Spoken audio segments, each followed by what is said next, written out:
The town of Mercy Creek needed Eliza Gable, but it did not want her. This was a fact of life, as plain and hard as the Wyoming ground. For 7 years, since she was just 18, she had been the one they called when the pain began.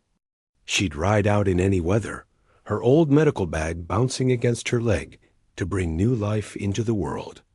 She had steady hands and a calm voice that could cut through a mother's fear. The people were grateful in their way, but their gratitude had walls around it. It started with the accidents. First, her father, a blacksmith, took a bad fall from a horse. Then her brother, caught in a sudden rock slide while hunting. The final blow was her fiancé, a kind-hearted ranch hand, who took a fever that burned through him in a matter of days. 3 men who loved her, all gone within 1 terrible year. In a place where people looked for patterns to explain the harshness of the world, a story took root. They called her the widow's bane. They whispered that to care for Eliza Gable was to sign your own death warrant. The name stuck. It became a quiet truth everyone accepted. Men who might have glanced her way suddenly found something very interesting on their boots. Women were friendly enough at a birthing, but their invitations for tea never came. Eliza lived in a small, neat cabin a short walk from the main street, close enough to be useful, far enough to be out of sight. Her life was a circle of work and silence. She knew the sounds of her own home too well. The crackle of the fire, the whistle of the wind under the door, the heavy quiet of a room with only 1 person in it. Her company was the land and the moments of crisis. She found a strange peace in the wide, empty sky. She knew which plants could ease a pain or break a fever. She spoke more to her horse, a patient gray Mare, than to most people in town. When she walked down the wooden sidewalk, a space would open around her.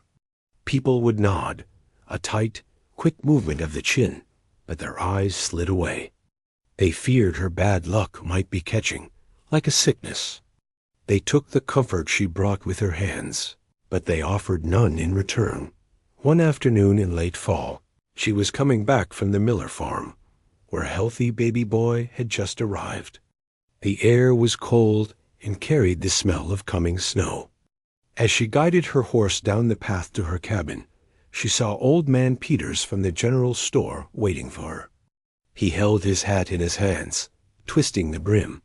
"Miss Gable," he said, not meeting her eyes. "My Nellie, she's took poorly. The pains are coming, but it's too early. The doc is 3 days' ride away." Eliza didn't pause. She simply nodded, turned her horse around, and followed him back to town. She spent the next 18 hours in their small back room, her world shrinking to Nellie's tired face and the struggle of a life too eager to begin. In the end, she helped deliver a tiny but living baby girl. When she washed up, her own hands trembling from exhaustion, she heard Nellie's mother in the next room. She was crying, but not from joy. "I told him not to fetch her," the woman hissed, her voice carrying. "What if her shadow is on the child now?" Eliza dried her hands slowly. The words were not new. They were like stones she had learned to carry. She collected her bag, refused the coin Mr. Peters offered with a stiff shake of her head, and walked out into the dawn. The first light was pink on the horizon, beautiful and cold. She felt a loneliness so deep it was a physical ache in her chest. It wasn't just about being unmarried. It was about being untouchable. She was a ghost in her own life, seen only when someone needed to touch the world of life and death. Back at her cabin, she lit the lamp and put the kettle on. The room was clean and orderly, yet it felt empty of life. There were 2 chairs by the hearth. One was worn from use, the fabric thin where she sat each night. The other, across from it, looked almost new. No one ever sat in it. It was a monument to the visitors who never came. She stared at that empty chair, as she did most nights, and wondered if this was all her life would ever be, a series of arrivals and departures, with no one ever staying in between. She was a woman built of quiet strength. But even the strongest walls can feel like a prison. The people of Mercy Creek had made her into a story, a warning to frightened children. They had taken her grief and her losses and spun them into a cage. And she, not knowing how to fight a ghost story, had simply learned to live inside it. The wind picked up outside, moaning around the corners of the cabin. It sounded as lonely as she felt. She pulled her shawl tighter, waiting for the water to boil, waiting for the next crisis that would make her, for a short time, necessary again. A week after the long night at the Peters place, the weather turned. A bitter wind howled down from the mountains, stripping the last of the brown leaves from the cottonwoods and pushing slate-gray clouds across the sky. It was the kind of cold that promised snow, and soon. Eliza had spent the day gathering the last of her medicinal roots from the hard ground, her fingers stiff and aching. She was walking back to her cabin, a basket over her arm, when she saw the horse dot. It was a big, dusty bay, standing alone and shifting nervously at the edge of the tree line near her woodpile. There was no rider in the saddle. The reins dangled, and the animal let out a low, troubled nigger. Eliza stopped, her senses sharpening. A loose horse could mean many things, and few of them were good. She approached slowly, speaking in a soft, steady voice. The horse allowed her to take its rein. That's when she saw the dark, wet smear on the saddle horn, and more spots, like dark rust, on the animal's flank dot. Her healer's mind took over, pushing aside any personal fear. Someone was hurt. She led the tired horse to her small lean-to, gave it water, and then followed the tracks back into the trees. The signs were clear in the mud, a dragging trail, a broken branch, a scrap of dark wool caught on a thorn bush dot. She found him maybe 50 yards in, lying on his side in a patch of frozen ferns. A man, big in the shoulders, his face pale and tight with pain even in unconsciousness. One of his hands was pressed hard against his side, and the fabric of his coat was soaked through with blood. A worn pistol lay in the dirt near his other hand. Eliza didn't hesitate. This was what she did. She moved to the world of hurt and blood, not away from it. Getting him to the cabin was the hardest part. He was a solid man, all dead weight. She used her own strength and a desperation born of practice, half dragging, half carrying him through the trees, her breath coming in white puffs of effort. She got him through her door and onto the floor by the hearth, where the fire's warmth could reach him. She worked quickly, cutting away the heavy coat and the shirt beneath. The wound was ugly, a deep, angry groove along his ribs where a bullet had scraped along the bone. It was bleeding badly, and the flesh around it was hot to the touch. Infection was already setting in. She cleaned it with boiled water and a strong antiseptic she made from herbs. He jerked when the liquid hit the raw flesh, a low groan escaping his lips. But his eyes didn't open. For 3 days, he lived in a world of fever and shadows. Eliza moved between her kitchen and the pallet she'd made for him by the fire. She changed his bandages, spooned broth between his cracked lips, and cooled his brow with damp cloths.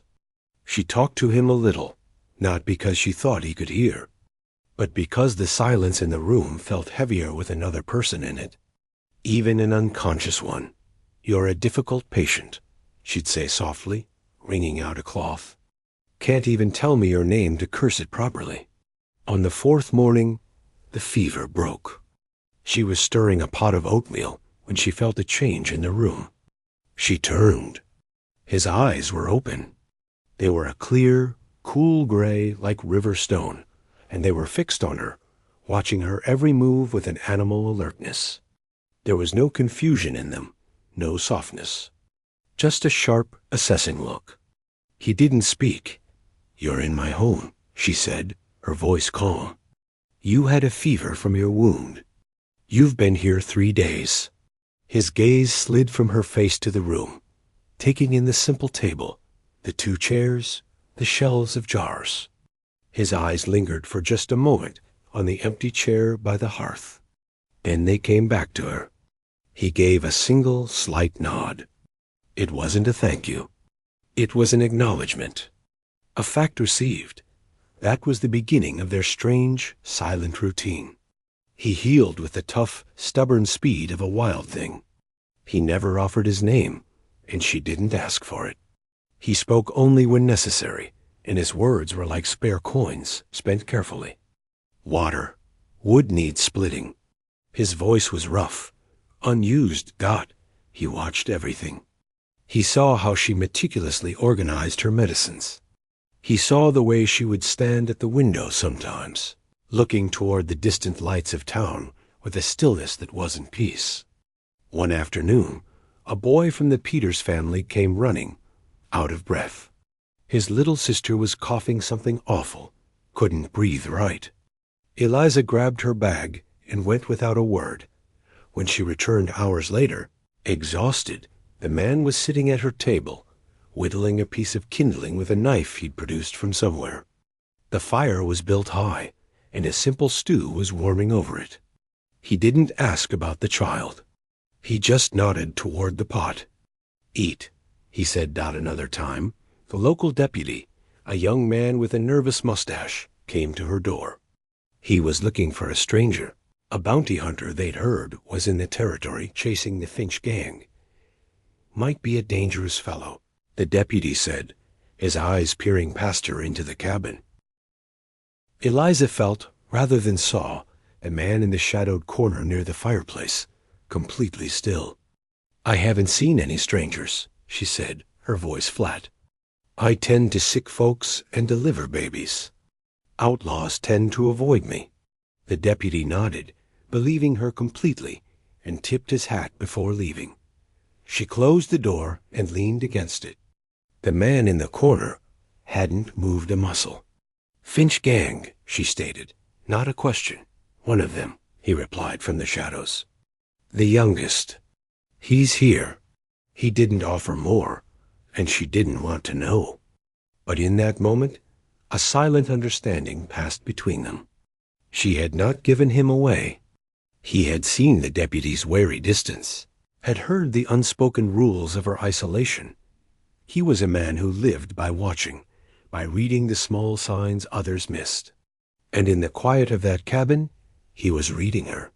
He saw the widow's bane, not as a curse, but as a wall the town had built. He saw the empty chair for what it was, a monument to a lifetime of loneliness. And he said nothing about any of it. His silence wasn't like the town's silence. Theirs was heavy, full of fear and judgment. His was just quiet, a space where she could simply exist. It was the first time in 7 years she had shared her solitude with another person, and it didn't feel like a burden. The air in the cabin changed after the deputy's visit. It wasn't a bad change, just a different one. Before, the quiet had been the quiet of 2 people ignoring each other to be polite. Now, it was the quiet of 2 people who understood they were sharing the same space, for better or worse. He was healing fast. The color was back in his face, and he moved without the stiff care of a wounded man. He started doing chores without being asked. He'd bring in an armload of split wood so high she could barely see over it. He fixed the hinge on her door that had squeaked for a year. He did these things in silence, a simple way of paying a debt. Eliza found she didn't mind the company. His presence was solid, but it didn't demand anything from her. He didn't want her to talk. He didn't look at her with pity or fear. When his eyes did land on her, it was the same way he looked at the firewood or the horizon, just noting what was there. It was a strange kind of respect. One evening, after a supper of beans and salt pork, they were sitting in their usual places.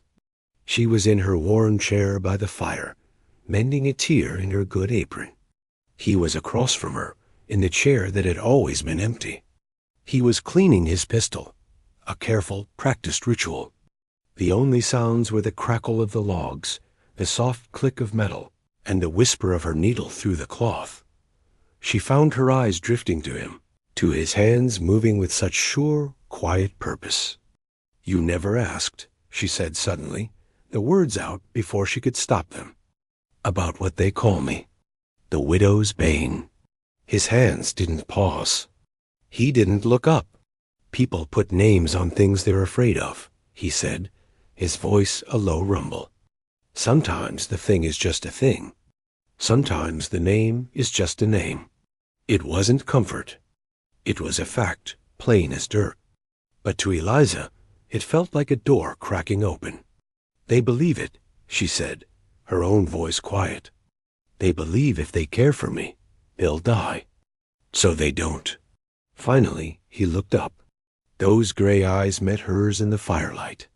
"Seems like a coward's way to live," he said. "Letting a story make your choices for you." A lump formed in her throat. For 7 years, she had carried the shame of that story, believing somehow that she must have earned it, that she was marked. He made it sound so simple, so stupid. Just a story told by scared people. "It's not just a story to them," she whispered. "It is to me," he said, and went back to cleaning his gun. The conversation was over, but something in the room had shifted. The invisible wall she carried around her felt a little thinner. The next day, he went into town. She didn't ask why. He just saddled his big bay horse and rode off in the cold morning light. She felt a flicker of anxiety, watching him go. Not for him, but for what might happen when Mercy Creek got a good look at him. When he came back hours later, his expression was the same as always, unreadable. He carried a small burlap sack. He set it on her table. "For the supplies," he said. She opened it. Inside was coffee, real sugar, a small sack of flour, and a piece of yellow soap. Things that were dear and hard to come by. "He'd paid. You didn't have to do that," she said. "A debt is a debt," he replied. Later, she heard from old Mrs. Clark, who came by for a tonic, what happened in town. He had walked into the general store, and the whole place had gone quiet. He just stood there, not speaking, until the shopkeeper nervously asked what he needed. He'd pointed to the items, paid with coins from a leather purse, and turned to leave.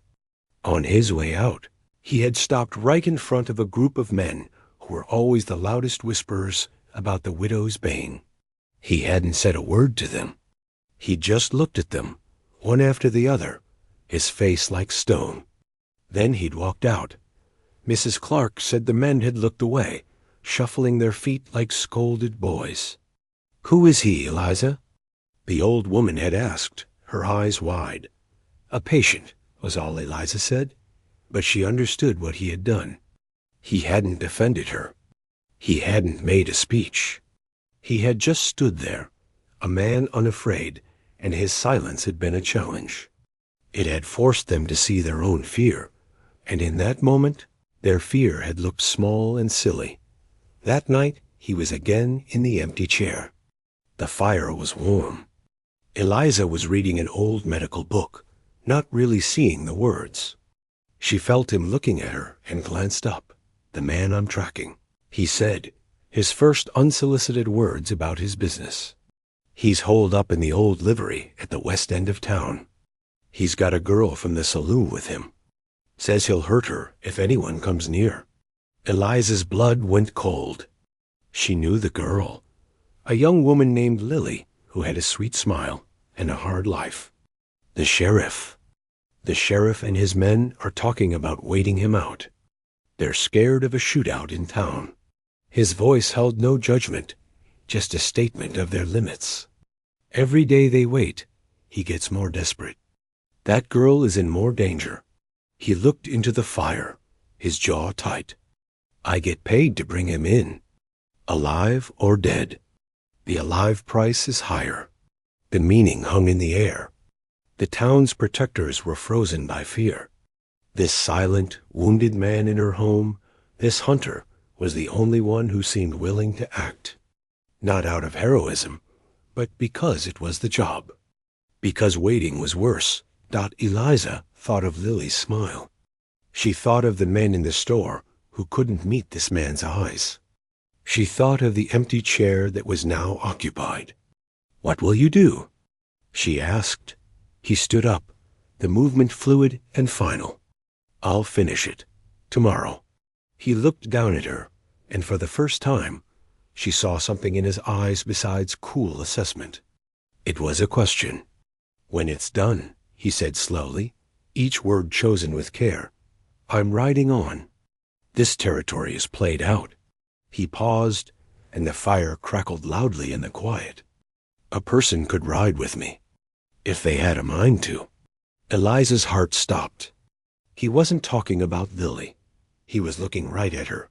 He wasn't asking her to come with him. He was stating a possibility, leaving the choice in the air like smoke. He was offering a path out of Mercy Creek, out of the story that had trapped her. He was risking the curse everyone else feared, and he was doing it without a single romantic word. It was the most practical, terrifying proposal she could ever imagine. He didn't wait for an answer. He turned and walked to the corner where he kept his bedroll, leaving her alone by the fire with the echo of his words. "A person could ride with me." She stared into the flames, her mending forgotten in her lap, the walls of her quiet prison suddenly feeling like they might have a door. The silence he left behind was not empty. It was full of a roaring in Eliza's ears, a dizzy feeling like she'd stood up too fast. "A person could ride with me." The words turned over and over in her mind, not like a promise, but like a key she'd found on the ground and didn't know what lock it might fit. She didn't sleep. She sat by the fire as the logs burned down to glowing coals, watching the man who slept on the floor across the room. In the faint red light, he was just a shape under a blanket, breathing slow and steady. Was he serious? Or was it just a throwaway line? Something said in the darkness that would be forgotten by dawn. He was a man of so few words. He wouldn't waste them. He meant it. The terrifying truth was, he meant it. He was up before first light, moving in the gray dark. She heard the soft sounds of him preparing, the click of his gun belt being fastened, the shuffle of his boots, the quiet gulp of water from the pitcher. She pretended to be asleep, her eyes closed, her heart hammering against her ribs. She couldn't face him, not yet. Not with so many unsaid things between them. When the door latch lifted with a soft click, she opened her eyes.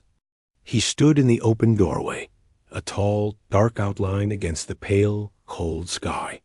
He turned his head, just slightly, back into the room. He knew she was awake. He didn't speak. He just gave a single, slow nod. Then he was gone, closing the door softly behind him. She flew from her chair to the window, pulling the curtain aside just enough to watch. He saddled the big bay horse with quick, efficient movements. The air was still, freezing. His breath came out in white plumes. He checked his pistol one last time, slid it into its holster, and then he did something strange. He looked right at her window, right at where she was hiding behind the curtain. He held her gaze for 3 long heartbeats. It wasn't a goodbye. It was a reminder. I meant it.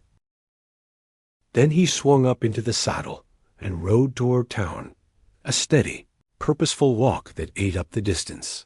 The hours that followed were the longest of Eliza's life. Every ordinary task felt impossible.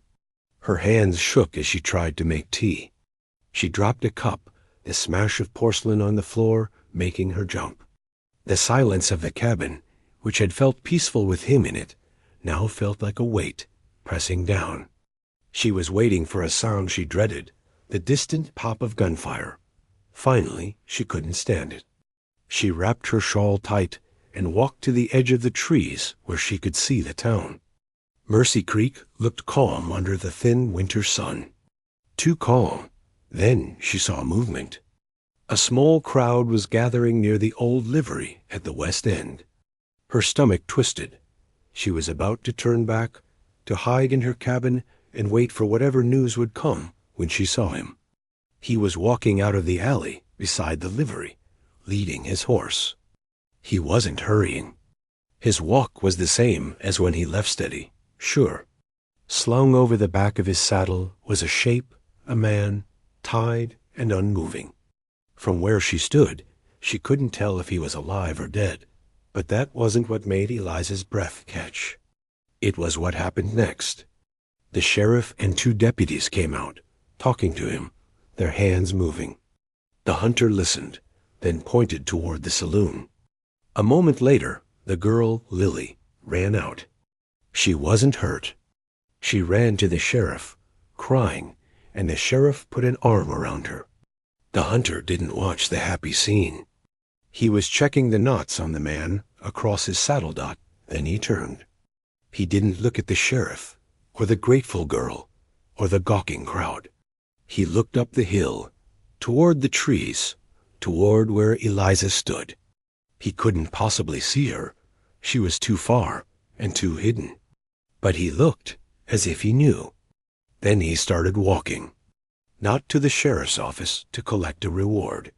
He walked his horse straight through the middle of the main street, past the general store, past the men who had whispered about curses. He was leaving town, and he was coming right toward the path that led to her cabin. A wild panic seized her. This was it. He was coming back. He had done what he said he would do, and now he was coming to see if she had made her choice. She turned and almost ran back to the cabin. What was she supposed to do? What did she have? She looked around at the home that had been her prison and her refuge for so long. Her mother's old Bible on the shelf. Her bag of medicines. The few clothes she owned. The empty chair. Her eyes stayed on that chair. It wasn't empty anymore in her mind. She saw him sitting there, cleaning his gun, speaking his few hard truths. Seems like a coward's way to live. Was she a coward? She had accepted the cage because it was all she knew. She had let their story become her truth. He was offering a different story, one with no guarantees. Only a vast and frightening open space dot. She heard the sound of a single horse approaching at a walk. Her heart thundered. She didn't move. She stood in the middle of the room, waiting. The hoofbeats stopped outside. There was a pause. Then the door opened. He filled the doorway, the cold light behind him. His face was unreadable, dustier than when he left, his eyes the same cool gray. He looked at her, and his gaze swept the room, seeing the packed medical bag by her feet, the small bundle beside it, seeing that she was still in her worn dress, not ready to travel. He stepped inside and closed the door. For a long moment, they just looked at each other. The air was charged, tight. "Is he alive?" she asked, her voice barely a whisper. "He is. The girl is safe." He took a step closer. "The town is happy. They can go back to their business now." She nodded, swallowing hard. "And your business?" "Is finished here." He took another step. He was close now. She could smell the cold air and leather on him. "I'm leaving. Now." Eliza felt the world narrow to this single moment, to this man who risked bullets but wouldn't risk a sentimental word. She thought of the years stretching out ahead in Mercy Creek, the lonely sound of her own kettle boiling, the empty chair that would stay empty forever. She thought of the terrifying freedom of a horizon with no walls. She looked up into his waiting, patient face. "I need an hour," she said, her voice stronger than she felt. "You have 10 minutes," he replied, and there was the faintest, hardest edge of something in his voice. Not a smile, but maybe the ghost of one. He was not a man who bargained. He was a man who acted. Broke the spell inside her. 10 minutes. She moved. She changed into her warmest dress and her stout boots. She wrapped her mother's Bible in a cloth and put it in the bag. She emptied her jars of dried herbs and medicines into a flour sack. She took the food he had bought from the store. She left the empty chair, the chipped cups, the life that wasn't a life. It took her 7 minutes. She stood before him, her bag in her hand, her shawl over her arm. She was breathing fast.